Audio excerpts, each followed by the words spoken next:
Instagram influencer അന്ന grace പ്രതിയായ visa തട്ടിപ്പ് കേസിൽ ഭർത്താവ് ജോൺസൺ സേവ്യർ അറസ്റ്റിൽ.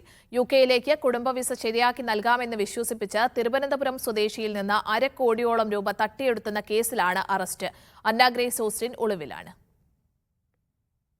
ഓട്ടിസം ബാധിച്ച കുട്ടിക്ക് യുകെയിൽ മികച്ച ചികിത്സാ സൗകര്യം ഒരുക്കി നൽകാമെന്നും കുടുംബത്തോടൊപ്പം അവിടെ താമസിക്കാമെന്നും വാഗ്ദാനം നൽകിയായിരുന്നു ഇൻഫ്ലുവൻസറുടെയും ഭർത്താവിന്റെയും തട്ടിപ്പ്.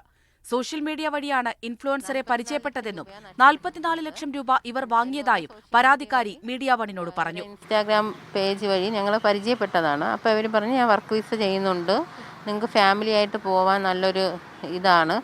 കാരണം അവിടെ ചെന്നാൽ കൊച്ചുങ്ങളെ എഡ്യൂക്കേഷൻ ഫ്രീ ആണ്, പിന്നെ നിങ്ങൾക്ക് രണ്ടുപേർക്കും ജോലി ചെയ്യാം, അപ്പോൾ നല്ല പൈസ കിട്ടും എന്നുള്ള രീതിയിലാണ് അവർ പറഞ്ഞത്. ഞങ്ങളെ വിശ്വസിപ്പിച്ച് ഞങ്ങളെ കയ്യിൽ നിന്ന് പല തവണകളിലായിട്ടാണ് ഈ പൈസകൾ വാങ്ങിച്ചത്. എല്ലാവരെയും കയ്യിലാണ് വാങ്ങിക്കുന്നത്. അപ്പം നിങ്ങൾ ഇത്ര ലക്ഷം രൂപ തന്നാൽ മതി, വേറെ ഒന്നും അറിയണ്ട എന്ന് പറഞ്ഞാൽ ഇല്ലീഗലായിട്ട് മാരേജ് സർട്ടിഫിക്കറ്റ് വരെ അവർ എഡിറ്റ് ചെയ്ത് കൊടുക്കും. അങ്ങനത്തെ ഒരു വ്യക്തിയാണ് അവർ.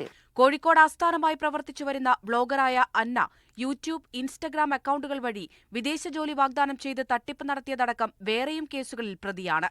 സംസ്ഥാനത്ത് വിവിധ സ്റ്റേഷനുകളിലായി ഇവർക്കെതിരെ 4 എഫ്ഐആറുകൾ നിലവിലുണ്ട്. തട്ടിപ്പ് സംഘത്തിൽ വേറെയും ആളുകളുള്ളതായും പോലീസിന് സൂചനയുണ്ട്. വേറെ ആളുകൾ ഇവരുടെ വലയിൽ കുടുങ്ങിയിട്ടുണ്ടോ എന്നതടക്കമുള്ള കാര്യം പോലീസ് അന്വേഷിച്ചു വരികയാണ്. പലതരം വ്യാജ സർട്ടിഫിക്കറ്റുകൾ ഇവർ നിർമ്മിച്ചു വരുന്നതായും പരാതിക്കാരി മീഡിയ വണിനോട് പറഞ്ഞു. Media one, Wayanad.